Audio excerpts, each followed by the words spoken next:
5% de rendement sur les bénéfices nets, c'est ce que vous pouvez obtenir aujourd'hui si vous investissez sur Essilor Luxottica. Alors est-ce que c'est une entité intéressante à mettre en portefeuille ou en watchlist? On va regarder ça tout de suite. Donc on arrive sur la courbe et qu'on voit qu'effectivement c'est une très très bonne action. On voit qu'à peu près depuis donc 1994, c'est-à-dire l'introduction en bourse, on est passé quand même très très peu de fois sous la MM200. Ça a été le cas pendant la crise de 2009, ça a été le cas pendant la crise du Covid et un petit peu plus le cas en 2019, à voir un petit peu pourquoi, mais donc on a quand même pu voir que cette entreprise reste une très très bonne action et donc atteint son all-time high à 209 € par action, donc il y a peu longtemps. Si on regarde un petit peu plus en journalier, on voit qu'en 2022, suite à la guerre en Ukraine, on avait eu aussi une baisse, c'est-à-dire à peu près comme toutes les entreprises. Et ensuite, on a pu avoir une entreprise qui donc a baissé son PER jusqu'à peu près revenir sur des niveaux à 30 fois les bénéfices, c'est-à-dire des niveaux à peu près acceptables pour une entreprise. Et aujourd'hui, on se retrouve à peu près à 41 fois les bénéfices. Alors pourquoi est-ce qu'elle est aussi valorisée? On sait qu'Essilor Luxottica, c'est les spécialités médicales, c'est-à-dire les lunettes, et donc on sait que c'est le leader mondial des lunettes. Donc après, quel type de lunettes, etc. À vous d'aller un petit peu faire votre recherche. Donc on est sur une entreprise qui vaut à peu près 94 milliards. On va aller regarder un petit peu le compte de résultat. On voit qu'on a un revenu total donc, qui augmente chaque année sauf en 2020. Donc ça c'est génial pour nous. Maintenant on voit qu'aussi le profit brut augmente, même s'il augmente un petit peu moins fort que le revenu total, en tout cas sur certaines années. Sinon ça a l'air de le faire. On va aller voir aussi que voilà, le revenu hors exploitation, c'est-à-dire la charge d'intérêt sur la dette, on arrive à 198 millions sur 3,3 milliards, ce qui nous donne à peu près, même pas du 1%, donc on est sur 7 ou 6% du bénéfice d'exploitation, ce qui représente vraiment rien du tout. On a un total d'equity à 33 milliards, c'est-à-dire qu'elle est valorisée 3 fois son equity, c'est-à-dire que c'est une entreprise qui potentiellement vaut quand même assez cher. Maintenant, on voit qu'elle avait fait une acquisition de 2017 à 2018, elle a fait passer sa dette de 1,90 à 5. On voit que la dette, d'ailleurs, ne diminue pas forcément, à part depuis 2021. On va aller voir un petit peu les actifs. On a 2 milliards en liquidité. Donc, ce qui fait que notre dette nette, c'est ce qui vaut à peu près à 9 milliards. On a donc 11 milliards sur à peu près 100 millions, ce qui nous donne à peu près du 1% de frais sur la dette. Donc, c'est vraiment rien du tout. Maintenant, on va aller regarder le cash et les activités d'exploitation. On voit qu'il ne croit pas forcément autant que notre bénéfice. Maintenant, à voir, on voit quand même que depuis 2017, on a fait à peu près x4, même si on a eu des acquisitions entre-temps. Ensuite, on va aller regarder un petit peu le CAPEX, combien est-ce qu'on va investir. On voit qu'en moyenne, on va aller investir entre 20 et 30%, ce qui fait qu'on a quand même un bon pourcentage de CAPEX. Maintenant, je vais aller voir un petit peu par rapport à la dépréciation. On voit qu'on a une dépréciation qui est extrêmement forte, et donc on investit beaucoup moins que par rapport à notre dépréciation depuis quand même un certain long moment. Alors pourquoi est-ce qu'on met autant de dépréciation? Ça, c'est une question qu'il faudra aller poser à l'entreprise.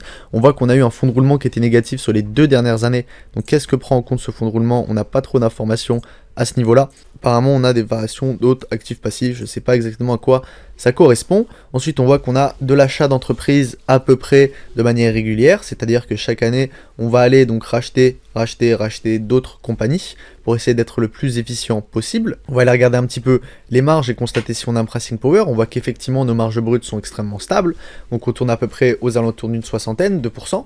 Ensuite, on a une marge opérationnelle qui a pas mal diminué depuis ces dernières années, et on a une marge nette qui, pareil, donc stagne à peu près à entre 7 et une dizaine de pourcentages. Maintenant, on va aller regarder voilà, le rendement des capitaux propres qui est de plus en plus faible, le rendement du capital investi qui est pareil, de plus en plus faible, et un rendement des actifs qui est extrêmement faible aussi. Alors là, on est quand même en annuel. On a un total d'actions qui diminue, donc ça c'est bon pour nous. On a des actions flottants qui diminuent, c'est-à-dire qu'on a des participations majoritaires de certaines personnes. On va les voir ici dans le vue d'ensemble. On a actions détenues étroitement 33%, c'est-à-dire qu'on a 66% en free float, donc on n'a pas de possibilité d'OPA sur cette entreprise-là. Est-ce qu'elle verse un dividende ou pas? Effectivement, on voit qu'on a un dividende qui augmente année en année. Ensuite, on va aller regarder un petit peu ce qu'estiment les analystes. Donc apparemment, on voit que les estimations sont de plus en plus élevées et on a une très très bonne croissance d'après les analystes. Maintenant, on voit que la surprise, elle est souvent négative, c'est-à-dire que les analystes pensent qu'il y a une croissance qui serait vraiment extrêmement forte, alors que c'est pas forcément le cas. Maintenant, à voir s'il y a un petit peu les same store sales, etc., la vente de lunettes, en gros, est-ce que ça, il nous montre à peu près la croissance du marché ou pas? En tout cas, moi, j'ai pas d'informations là-dessus. Si on regarde le revenu, on voit qu'on a du direct to consumer et du professional solution, c'est-à-dire qu'on va aller vendre nos lunettes directement donc par nos distributeurs, ou sinon on va aller donc envoyés, donc la moitié, c'est-à-dire la moitié de notre production, sont faits par des wholesale, c'est-à-dire des lunetiers, donc c'est-à-dire des opticiens, etc. Et donc on voit à peu près, voilà, wholesale, ça représente 2,47, retail 5,2, glass optical equipment 6 milliards.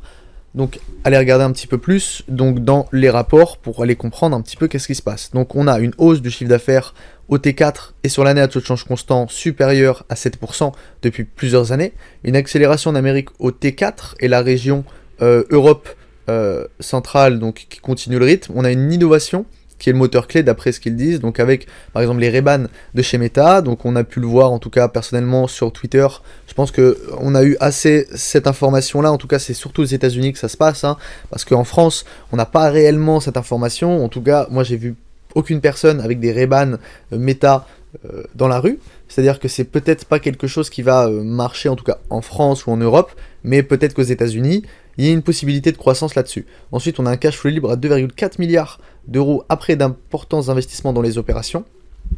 On a une hausse du dividende de 22% par rapport à 2022. On va quand même aller regarder un petit peu plus donc dans le cash et les activités d'exploitation. Donc on avait vu qu'on mettait à peu près sur des dépenses d'immobilisation, on mettait à peu près, donc voilà, on avait vu 20 à 30%. Et ensuite, qu'est-ce qu'on va faire avec le reste? Donc on va aller racheter de la dette. Donc ça, on l'a vu quand même depuis un certain moment, même si on fait beaucoup d'acquisitions, on continue à rembourser notre dette. On va faire de l'acquisition avec nos liquidités. Ensuite, on va aller racheter des actions, même si aujourd'hui, on est quand même à des PER extrêmement élevés, donc potentiellement, on aura plus d'intérêt à aller verser simplement en dividende. Maintenant, on voit que possiblement, avec le reste d'argent qu'elle a, bah en fait, elle va aller le mettre en actifs, c'est-à-dire dans les actifs courants. On le voit ici, on est passé de 1,99 à 2,57, c'est-à-dire le reste, donc les 600 millions qui nous restent après avoir payé le dividende, après avoir racheté des actions et après avoir remboursé de la dette. Ils nous disent qu'ici 2023 a été une année d'investissement majeur. Nous avons contribué de développer de nouvelles catégories de produits, notamment avec Stylest sur la myopie, Ray-Ban Meta sur les lunettes connectées, ajouter des marques de renom telles que Moncler et Jimmy Choo à notre portefeuille. C'est-à-dire qu'on est on a une entreprise qui a des collaborations avec des grosses marques comme Moncler et Jimmy Choo, donc qui vont aller récupérer évidemment les brevets pour pouvoir faire des lunettes avec cette marque-là. On avait pu voir pareil avec Kering Eyewear qui donc allait récupérer tout chez toutes les marques qu'elle possède, donc Gucci, Valentino, Balenciaga, etc., pouvoir aller créer elle-même ses lunettes et donc ne plus avoir besoin d'utiliser EssilorLuxottica. Maintenant, ça, est-ce que ça va être disrupteur? Est-ce que potentiellement on va avoir du LVMH qui va aller faire leur propre ligne? Est-ce qu'on va avoir du Moncler ou du Jimmy Choo qui, un jour, ou du Richemont, qui vont se dire, bon bah maintenant on n'a plus besoin des EssilorLuxottica pour faire nos lunettes, on va aller les faire nous-mêmes. Voilà, c'est la question qu'il faut se poser. Maintenant, donc voilà, on voit à peu près à taux de change constant et à taux de change courant, c'est-à-dire à peu près en publié 3,7, en organique 7,1. On a une marge brute qui augmente, donc ça on l'avait vu, résultat opérationnel qui augmente de 7,7, en pourcentage du chiffre d'affaires 16,9, ce qui nous donne une marge opérationnelle qui augmente. Maintenant on voit que direct to consumer, je sais pas si c'est ça qui a la plus grosse marge ou pas, normalement c'est ce qui a la plus grosse marge. Maintenant, on n'a pas forcément cette information, en tout cas peut-être dans les DU, j'imagine, et donc on voit à peu près, voilà, très bonne croissance.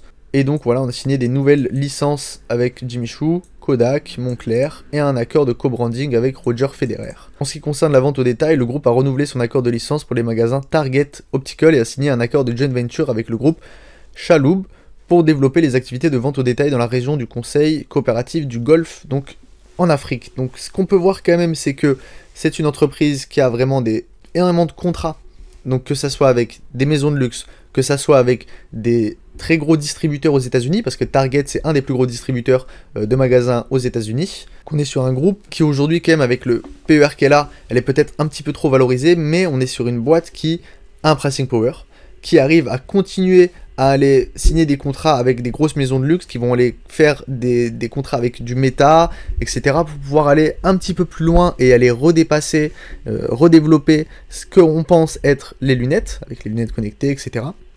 Maintenant, j'aimerais bien un petit peu aller regarder.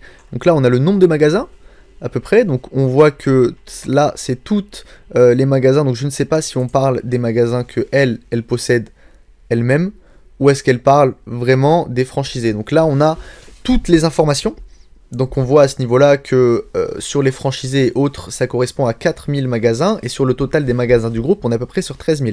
Ce qui donne donc que même si on a 50% du chiffre d'affaires qui est fait par les franchisés et 50% du chiffre d'affaires qui est fait par les magasins du groupe, on voit qu'effectivement, voilà, on va avoir du Ray-Ban qui va être assez faible, on va avoir du Grand Optical, on va avoir du OPCM, du Target et du Sunglass Hunt qui donc, elle, va être présent sur tous les continents.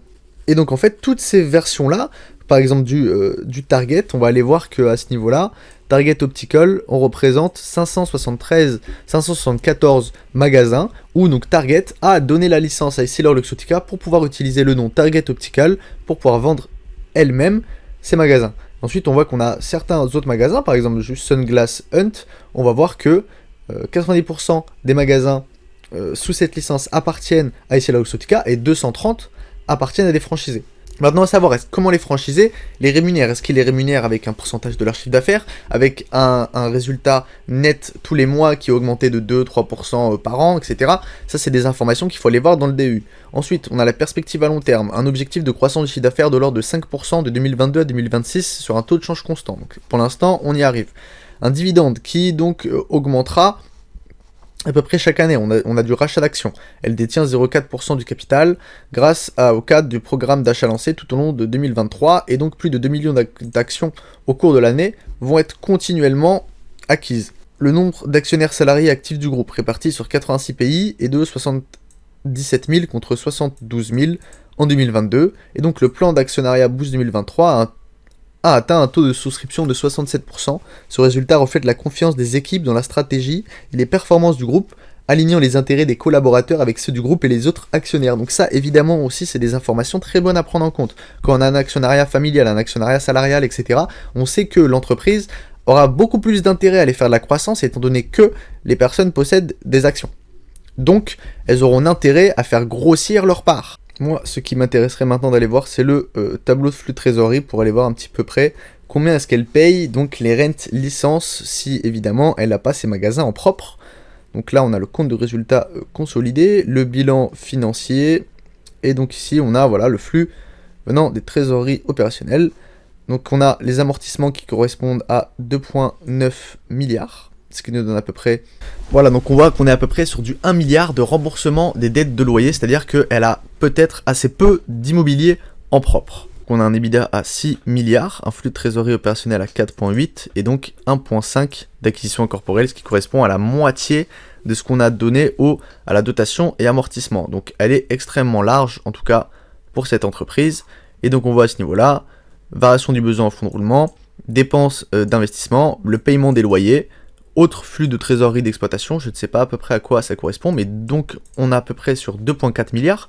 Qu'est-ce qu'on en fait? Donc on utilise 600 millions, donc il nous reste 1,8 pour verser des dividendes. On a acquis d'autres filiales, donc il nous reste 1,7.